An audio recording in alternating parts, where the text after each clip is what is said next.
Okey. Bismillahirrahmanirrahim. Assalamualaikum warahmatullahi wabarakatuh. Kita sambung yang sisi kedua pula dalam perbincangan berkenaan tentang wasiat dan kaedah pelaksanaannya. Bagaimana kaedah pelaksanaannya? Yang ni kita kena tahu. Cakap tu boleh, tapi nak buat macam mana? Kan? Kadang-kadang orang kita cakap je, kata, ni abah nak wasiat macam ni kan. Tapi dalam kaedah teknikal tu, pelaksanaan tu macam mana? Kita nak buat tu macam mana? Sebab tu jangan cakap je, nanti orang panggil sembang kari. Kan? Kita kena buat betul-betul. Kalau nak buat wasiat, buat sungguh-sungguh. Tulis sungguh-sungguh. Apa kaedah dia yang kita kena buat? Iaitu dalam kaedah berwasiat ni dia ada 3 cara. Iaitu melalui lisan, tulisan, syarat. Cuma kami di peringkat Majlis Agama Islam Selangor, kita mencadangkan secara berdokumentasi, menulis, iaitu melalui dokumen wasiat bertulis. Next slide. Kita tengok. Ini antara kelayakan pewasiat yang kita kena faham. Orang yang bertulis wasiat ni dia mesti ada kelayakan. Dia bukan suka-suka boleh main menulis saja. Syarat dia kena umur 18 tahun ke atas. Itu syarat dia. Kemudian sempurna akal. Secara sukarela dan tidak dipaksa. Sempurna akal yang saya sebutkan tadi lah. Jangan dalam keadaan dah nak sakit, nazak baru nak fikir buat wasiat. Keadaan pemikiran kita tidak stabil. So kena sempurna akal. Dan kena secara sukarela dan tidak dipaksa. Abang kena buat wasiat. Abang tak buat wasiat, siap. Malam ni jangan balik rumah, contoh kan. Ataupun dia buat wasiat yang melanggar hukum syarak. Bila saya mati nanti, kalau isteri saya nak mewarisi harta pusaka saya, tidak boleh berkahwin selepas kematian saya. Jom. Kalau isteri okey lagi. Kalau suami tak boleh. Pening kepala kalau tak kahwin lagi. Contoh kan. Dalam kes-kes kematian ni, selalunya suamilah banyak meninggal dulu. Itu fitrahnya lah kan. Saya balik kampung pun mak saya je ada, mak bapak saya dah tak ada dah. Tapi ada juga yang meninggal isteri dahulu, suami hidup ada juga. Manalah tahu kalau isterinya buat wasiat, kalau saya mati, kalau abang nak mewasiat pusaka saya, abang tidak boleh kahwin lagi. Boleh tak terpakai wasiat tu? Dia tak terpakai. Dia terbatal, dia jadi melanggar hukum syarak. Tak boleh. Kan? Sebab tu kalau dalam duit penama tabung haji ke, penama EPF ke, isteri takut nak ubah nama suami. Saksi saya mati ustaz, suami kahwin lagi dengan duit EPF ni, contoh. Duit saya punya tabung haji ni yang pula dah. Kita janganlah berfikiran negatif, kena berfikiran positif. Kan? Kita kena beranggapan, kita kena faham penama ini sebagai pentadbir, pemegang amanah. Bila dikeluarkan duit, kena agih secara faraid kepada waris-waris dia. Ni dok fikir, nanti kalau saya mati ni ustaz, suami kahwin lagi. Tuan-tuan, kita dah mati duduk dalam kubur dah senyap-senyap. Jangan dok fikir pasal dunia dah. Ni dok fikir dunia lagi pasal apa? Kan, adalah seorang haji tu dia buat wasiat dengan kami. Dia tulis, dia tengok kaedah pelaksanaan selepas kematian. Ustaz, ini kos-kos pelaksanaan ni macam mana Ustaz? Ada berapa ni, berapa kena bayar, berapa sen? Saya cakap, Haji, masa pelaksanaan tu Haji berada di mana? Saya dah dalam kubur dah Ustaz. Haji duduk diam-diam dalam kubur sudah dah. Nanti dalam bab kes pelaksanaan ni, tahulah kami buat, tahulah kami bincang dengan waris-waris, anak-anak waris. Kan? Yang penting Haji dah merancang harta dan membuat pelaksanaan wasiat atau membuat penulisan wasiat ini dah mengikut salah satu sunnah Nabi. Itu saya sebut. Itu yang kita sebut. Dia pun tenang kembali. Kalau tidak, tak tenang. Tuan-tuan, kita selagi tak mati. Kan? Tapi kalau dah mati tak tenang juga Ustaz. Kalau tak bawa banyak amalan, kena banyak amalan. Itu ceritanya. Ya? Nak sebutnya dalam kes sukarela dan tidak dipaksa. Maknanya kena buat secara sukarela dan tidak dipaksa. Kena buat secara sukarela wasiat ini. Kemudian tidak dihalang dari mengurus hartanya. Dia tidak boleh halang. Maknanya harta itu memang hak milik dia dan tidak terhalang. Dia bukan harta orang lain. Jangan bagi harta orang lain pula. Contoh mewasiatkan ladang kelapa sawit 100 ekar. Sekali tengok-tengok rupanya Felda punya tanah. Tak boleh. Memang rasa macam kita punya, tapi tanah tu Felda yang punya. Kan? Dalam akta kelompok kan, antara kelompok tanah ni kan, JSA nya. Tanah Felda, Fekra, itu masih lagi hak milik Felda Fekra. Cuma dalam geran tu boleh jadi sebagai peneroka. Itu nama peneroka saja. Melainkan kalau Fedda memang tu dia lepaskan hak, dah bagi okey bagi kepada peneroka hak pilih. Itu cerita lain. Okey, next. Kita tengok harta yang boleh diwasiatkan. Apa yang boleh diwasiatkan? Inilah harta-hartanya, harta alih. Harta alih ni apa? Boleh jadi alih-alih lah. Wang tunai, kenderaan, wang simpanan, barang kemas, saham. Insurans Islamik takaful bukannya insurans komersial. Kemudian hutang pun boleh ke? Contoh kawan hutang dengan kita wasiatkan lah. Ada kawan abah ni hutang ni, tolong tuntut selepas abah mati kalau tak sempat. Kena tuntut lah. Hutang. Itu antara harta-harta yang boleh kita wasiatkan. Apa lagi? Pinggan mangkuk boleh tak? Pinggan mangkuk akopal, koral, boleh tak? Boleh lah. Itu kita punya. Okey, saya nak tanya dekat isteri-isteri yang berada di belakang saya ni. Mesin basuh semua sekali lah, jangan siapa isteri saya. Okey, saya nak tanya, mesin basuh dekat rumah kita siapa beli? Suami ke isteri? Suami. Peti ais suami kot macam bermula bahagi je, macam aku je banyak keluar duit, suami aku tak keluar duit. Okey, peti ais siapa yang keluar, siapa yang beli? Suami. TV plasma siapa yang beli? Suami. Sofa siapa yang beli? Suami ada, saya pun ada, ustaz aku. Okey, saya nak tanya pula. Kalau suami tu mati, benda-benda yang suami beli tu jatuh harta pusaka tak? Ya. Ada suami jawab, ya. Betul, jatuh harta pusaka. Harta pusaka ni apa? Apa-apa harta yang dibeli oleh si mati ketika hayatnya, dia hidup, dia beli, kemudian harta tu milik dia, maka kalau dia mati nanti, dia jadi harta pusaka. Ustaz, peti ais jadi harta pusaka? Ya. Balik ni kalau tak nak jadi harta pusaka, cakap dengan suami, abang hibah peti ais ni kat saya. Macam mana? Pegang peti ais sebelah sini, abang sebelah sana, sama-sama kita pegang. Abang cakap, saya hibahkan kepada sayang. Terima kasih abang, kita pun peluk peti ais tu, contoh kan. Jadilah, tak jadi harta pusaka, contoh lah. Balik ni pakat buat semua kan. Habis anak-anak tengok apa hal mak Yahudi. Itu saya nak beritahu, harta pusakanya itulah sekecil-kecil. Dia bukan pasal rumah, tanah, kereta. Itu memang confirm harta pusaka, tapi benda yang kecil-kecil. Macam mana ustaz peti ais nak bagi lapas ni? Itulah dalam bab berbincang harta pusaka, waris ni dia kena perbincangan itu mestilah secara baik dan harmoni.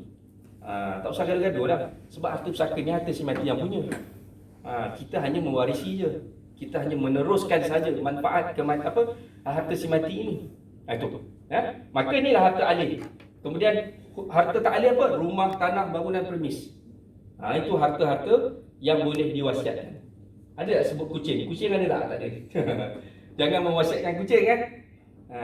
Jangan tuan-tuan. Kucing punya pasal dia boleh gaduh tau. Kan? Saya dah lah ketua penduduk jiran. WhatsApp, ustaz ni masalah jiran ni. Pasal apa? Kucing berak atas kereta dia. Aduh. Saya kata kucing berak basuh je lah. Tapi masalah jiran pun satu hal juga. Dah bela kucing, jagalah betul-betul. Jangan dah lepas itu je. Kan? Saya pun kadang-kadang kucing kecil atas kita kan. Tapi kadang takkan nak marah kat kucing tu kan. Kucing macam faham. Owner dia kena faham. Jagalah kucing dia elok. Sebab tu kadang-kadang kalau rumah yang duduk rumah teres 2 tingkat yang berjiran ni macam tu lah. Risiko je. Kalau duduk rumah kondo ke apa, dia tak boleh beli binatang. Kan? Kalau bela pun kena dekat dalam rumah. Itu pun tak boleh sebenarnya, salah. Kan? Tu ada setengah orang dia tak suka duduk rumah yang kat atas tanah, dia suka duduk rumah atas langit. Kan? Macam saya tak boleh. Kita tak ada bermasyarakat, tak ada berjiran kan. Kena tanya jiran apa khabar, sihat ke kan. Itu. Okey, mana dekat sini yang boleh diwasiatkan ni ada 2 harta yang kita kena faham. Okey, next. Tengok. Okey, ni wasiat yang bersyarat sah jika syarat itu tidak dilarang atau tidak bertentangan dengan tujuan syarak. Maknanya wasiat itu kena betul-betul sah, tidak melanggar hukum syarak. Okey, next. Okey. Ni syarat dia wujud. Okey, next. Lagi. Ni saya kata asas ni. Bukan kepada waris 1/3 harta saja, 2/3 baki difaraikan. Dan asas sebenarnya wasiat ini adalah kita nak melantik wasi. Pelantikan wasi. Bagaimana kewujudan pelantikan wasi itu? Okey, next. Tunjuk sikit. Depan lagi. Inilah hadis-hadis saya dah baca. Pelantikan wasi itu terwujud dengan bila mana kita berwasiat. Siapa yang patut berwasiat? Orang yang bagaimana yang kena orang yang nak melantik wasi tu, orang yang siapa? Siapa ni orang yang nak berwasiat tu? Ini kita nak tahu. Iaitu ini kategorinya. Orang itu mestilah berharta. Kita tak nak harta ini jadi aset terbeku atau tidak diuruskan cecah sehingga 60 bilion ke 70 bilion. Kan sebelum ni kan ada laporan-laporan kan. Jangan pula kita menjadi salah satu penyumbang kepada 60 ke 70 bilion tu. Kita tak nak macam tu. Maka siapa yang patut berwasiat untuk pelantikan wasi? Orang yang berharta. Tak, saya tak ada harta lah. Tuan-tuan pakai baju ni harta kita. Baju, ada jam tangan, ada telefon, ni harta kita semua. Mana layak tak kita berwasiat? Layak. Baju pun harta je. Ya, baju harta. Ada satu kes tu, tempat saya mengajar kuliah. Kemudian saya habis kuliah maghrib, selepas isyak saya balik, ada seorang brother tu. Dia brother lah agak usia muda sikit. Dia tanya, "Ustaz," dia tanya, "kalau pakaian si mati ni harta pusaka tak?" Saya kata, "Ya, harta pusaka." Baguslah macam tu Ustaz. Saya dah selesaikan dah pakaian mak saya tu.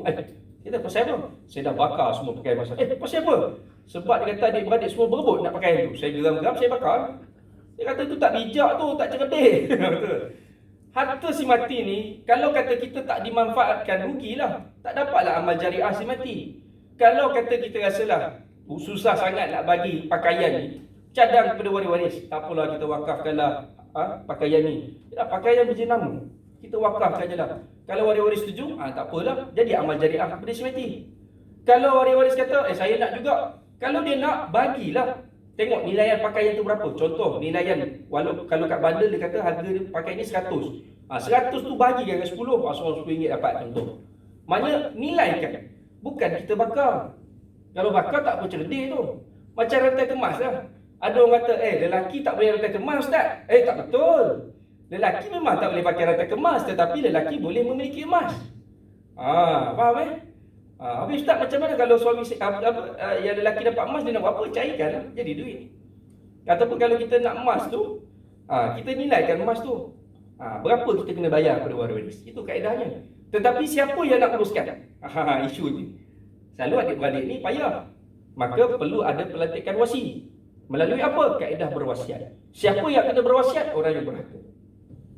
Kemudian orang yang lanjut usia dan tidak berkahwin. Ada tak orang macam ni? Ramai. Saya ada satu tempat saya ceramah. Doktor pakar 2 orang. Ada doktor pakar 2 orang. Tak kahwin. Tapi dia ambil anak angkat. Usia dalam 40-an lah, lebih kurang 30 lebih. Nak masuk 40-an lebih. Ramai. Bila kita sembang-sembang, dia kata memang saya tak kahwin, saya tak sempat nak jumpa jodoh. Habis belajar, sambung belajar. Habis belajar, sambung belajar. Lepas tu kerja. Kesian tuan, kena bantu dia. Kena bantu. Saya kalau cerita dengan rumah saya kan, saya cakap, Alhamdulillah awak jumpa saya. Kawan-kawan doktor lain tu ramai tak kahwin lagi, cakap kan. Tunggu, kawan-kawan isteri saya ramai tak kahwin lagi. Saya tanya tak nak beri bantuan ke? Macam ayat dia beri bantuan kan. Tapi nak sebutnya, ada tak? Ada ramai. Maka orang-orang yang macam ni perlu berwasiat untuk dia merancang harta dia. Kalau kata dia nak bagi kepada anak angkat, bagi kepada anak angkat. Kalau kata dia nak buat amal kebajikan, buat amal kebajikan. Saya ada seorang doktor pakar yang datang jauh daripada Ipoh, tuan-tuan. Dia buat wasiat dengan MAIS. Jauh daripada Ipoh. Dia telefon saya. Saya tanya, doktor dapat nombor telefon saya daripada siapa? Dia kata ada kawan-kawan yang bagi. Tak tahulah, mungkin dia dapat dekat radio IQ ke kan, contoh lah kan. Kat TV Hijrah ke kan. Saya tanya, doktor sanggup ke datang nak sign dokumen apa semua? Tak apa Ustaz, saya sanggup nak datang. Maknanya dia sungguh nak buat. Dia cerita dia ada anak angkat.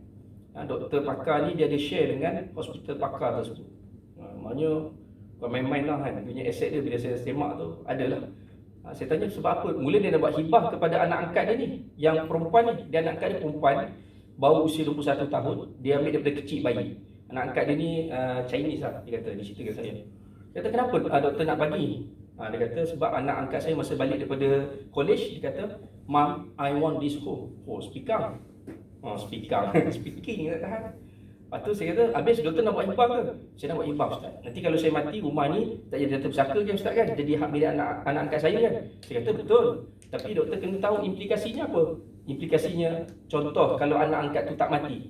Anak angkat tu tak mati pula. Kalau kata kita bagi hibah kepada anak angkat tu, kan, anak angkat tu mati dulu. Bukan kita yang mati dulu.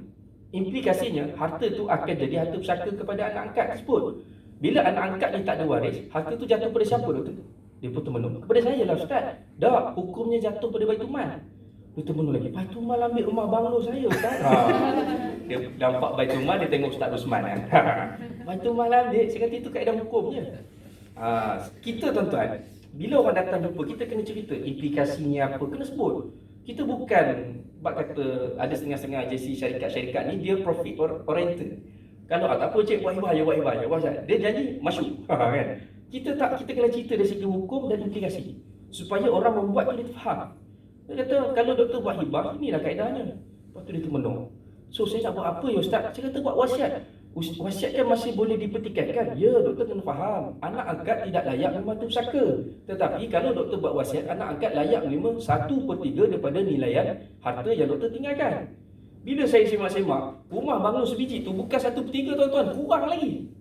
Ada banyak lagi harta. Esmet ulam raja ni. Banyak ada. Saya tengok saham dia, share dia, rumah kondo dia kat sini. Betul pakar tu. Kesian dia tuan. Dia tak ada waris. Saya sedih dia sebab apa? Dia tak ada waris. Dia tak ada waris. Sebab tu saya cakap, doktor buat macam ni lah bagi. Lepas tu baru dia buat wasiat. Maknanya kita dah explain dia wasiat ni apa. Jangan kita dengar-dengar cakap orang, hibah ni bagus, wasiat ni boleh dipegangkan. Kita dengar-dengar cakap orang, tapi kita tak tahu peranan wasiat ni apa, hibah ni apa. Bila orang tanya saya, Ustaz, mana yang bagus, hibah ke wasiat? Setiap instrumen ni semua ada kebaikan dia, ada kehebatan dia masing-masing. Wasiat ni ada kelebihan dia, hibah ada kelebihan dia. Ini kita kena faham. Ini mendengar-dengar cakap orang cakap hibah. Itulah banyak sangat tengok cerita 7 hari mencari cintaku ni. 7 hari mencari cintaku. Pernah tengok? Saya tak pernah tengok tuan-tuan. Waktu maghrib kan saya kuliah maghrib. Okey, seterusnya. Nanti belum tak habis lagi tu. Itu orang yang tidak berkahwin. Kemudian orang yang berhutang. Orang yang berhutang kena buat juga wasiat. Kemudian siapa? Orang yang mempunyai anak angkat yang saya sebut tadi. Kalau ada anak angkat buatlah wasiat. Kemudian orang yang berpoligami, ni kalau ada isteri lebih. Kalau dia takut nak bagi tahu kepada isteri yang pertama bahawa dia ada isteri yang kedua, dia buat wasiat. Ada tak? Ada. Dia senyap, Ustaz, saya ni ada kahwin 2. Selalunya tempat-tempat ceramah macam ni, saya pergi dekat Sarawak Hydro, Oil and Gas. Hanya jenis orang banyak outstation kat luar. Dia bukan outstation saja tau. Bila dia kadang-kadang jumpa saya visit, Ustaz, saya ni sebenarnya ada bini 2 Ustaz. Habis apa masalahnya? Masalahnya bini pertama ni saya tak tahu. Yelah nak bawa bini yang ke sini takut pula. Takut kan. Saya kata ginilah. Kita buat wasiat lah. Supaya apa? Supaya waris yang sedia ada, maknanya isteri pertama itu dia tidak menafikan waris yang satu lagi. Walaupun kita rasa macam ustaz ni macam bersubahat je. Tak, kita tak bersubahat. Kita bagi kaedah cara merancang wasiat tu, harta tu, supaya harta tu diurus takbir dengan baik. Ada setengah kes bila isteri pertama tak tahu yang dia kahwin nombor 2, tiba-tiba datang isteri nombor 2, isteri pertama menafikan hak isteri pertama, isteri yang kedua. Tak boleh. Salah. Kemudian dia menafikan pula hak kepada anak-anak pada isteri nombor 2. Lagi salah, mengambil harta anak yatim. Dalam Quran tadi saya baca, la taqulu amwalakum bainakum bil batil. Tak boleh ambil hak secara batil. Walaupun kita tahu, ni aku punya sebab dia kahwin dia tanpa pengetahuan aku, contoh kan. Tak boleh, dia ada hak. Katalah isteri nombor 2 tu betul-betul sah, memang isteri dia, memang dia daftar kat Malaysia dan sebagainya. Kebanyakan isteri kedua ni tak daftar kat Malaysia, kan. Selalu nikah luar. Bila dalam timbul isu tu, nak buat macam mana? Kena buat pengesahan perkahwinan di mahkamah syariah. Itu bab kaedah undang-undang kita sambung nanti akan datang. Panjang lagi. Cuma saya nak bagi tahu, kita tak boleh menafikan hak isteri kedua dan anak-anak dia, tak boleh. Sebab tu saya sebut dengan pegawai tu lah, saya kata, tuan kena buat macam ni lah, kena buat ni. Boleh Ustaz, nanti macam mana kalau saya tak ada? Kalau tuan tak ada, tuanlah selamat, kami yang tak selamat. Sebab kami bila baca wasiat, rupanya ada isteri nombor 2, duk gaduh habis. Kita tak tahu apa-apa akan berlaku. Tapi selalunya bila kita sebagai orang tengah, insya-Allah tuan-tuan, orang luar dia menghormati pegawai agama ni, insya-Allah. Setakat yang mana kita pernah uruskan lah. Bila kita datang, kita cerita hasrat si mati dan sebagainya, setakat ni alhamdulillah dia orang ikut. Tak apalah Ustaz, mana yang baik lah. Ni hasrat si mati, buatlah. Ni. Maknanya kita kena ada orang tengah, wasi. Ni saya sebutkan tadi. Wasi itu terbentuk atau terjadi ni sebab apa? Kena ada pelantikan wasiat itu sendiri. Macam contoh, siapa lagi? Orang yang tidak yang jadi mu'alaf. Jadi mu'alaf, itu antara. Okay, next. Saya nak tunjuk sedikit berkenaan tentang dokumentasi. Ini melalui enakmen pentadbiran kita lah, Seksyen 5/4. Di bawah enakmen pentadbiran agama negeri Selangor, dia sebut majlis hendaklah mempunyai kuasa untuk bertindak sebagai wasi, sesuatu wasiat. Ini kita punya bidang kuasa kita. Okay, next. Kita ada kaedah penulisan melalui manual dan online. Okay, kalau online tu masuk wasiat.com.my. Okay, next. Ini borang. Borang ni saya kalau sarankan puan-puan, tuan-tuan tak perlulah isi borang online. Isteri tak perlulah isi borang manual. Isi online terus. Masuk tengok online. Ni www.wasiat.com.my. Dia senang aja. Daftar. Bila daftar, register, dia suruh masuk email. Nanti dia bagikan dia punya tautan tu kepada email kita balik. Kita klik kat email, boleh terus masuk data-data. Next. Tunjuk sikit. Ni. Macam ni. Dia akan masuk. Kita boleh masuk je, key in. Masuk je data, masuk maklumat-maklumat. Kalau katalah ada dokumen tak complete, tak apa, isi je. Last sekali ada kaedah payment, pembayaran. Tu maknanya bila dah complete payment tu, settle lah. Nanti sampai maklumat tu kepada pegawai kita. Itu kaedahnya. Mudah sekarang, semua di hujung jari. Tu Ustaz mana? Nak bayar, itu nak bayar zakat pun susah kan. Kita cuba memudahkan. Okay, next. Ni antaranya lah. Berwasiat lebih mudah dengan di hujung jari. Okay. Itu antara kaedah-kaedah. Okay, next. Kaedah-kaedah lagi, depan lagi. Itu antara kaedah-kaedah yang kita nak beritahu kita, cara kita berwasiat, bagaimana kita nak berwasiat, dan dalam kaedah pelantikan wasi. Dan tanggungjawab wasi ni apa? Ni tanggungjawab kita. Kami di MAIS, tanggungjawab kami iaitu memegang amanah menjaga kerahsiaan wasiat yang dibuat. Sebab tu kadang-kadang kalau di isteri kata, Ustaz boleh tak saya tahu wasiat suami saya? Tak boleh. Sebab apa? Waktu bila saya nak tahu wasiat suami saya? Tunggu suami mati. Habis kalau suami saya kahwin lebih, saya tak tahulah. Saya tak tahu. Sebab kita kena jaga kerahsiaan. Itu tanggungjawab wasi. Kalau kata waris nak tahu wasiat suami macam mana Ustaz? Suami kena bawa isteri kena bawa sijil mati suami lah.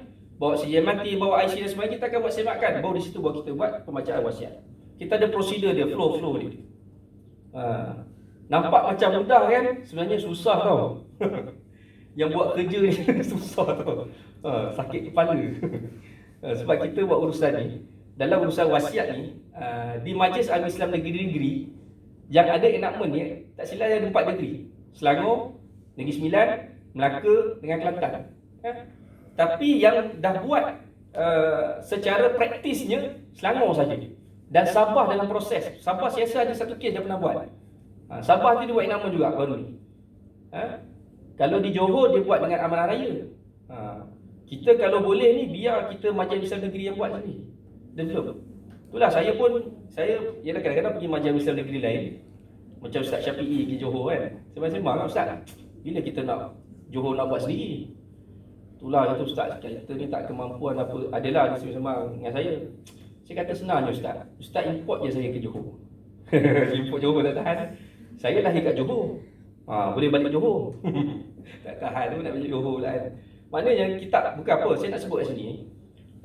Institusi agama dia kena main peranan dalam membantu masyarakat menguruskan harta. Lebih-lebih lagi berharta pusaka. Kadang-kadang bukan apa, kita takut ada setengah-setengah agensi yang mengambil kepentingan, yang ambil kesempatan di atas masalah yang berlaku di kalangan masyarakat kita.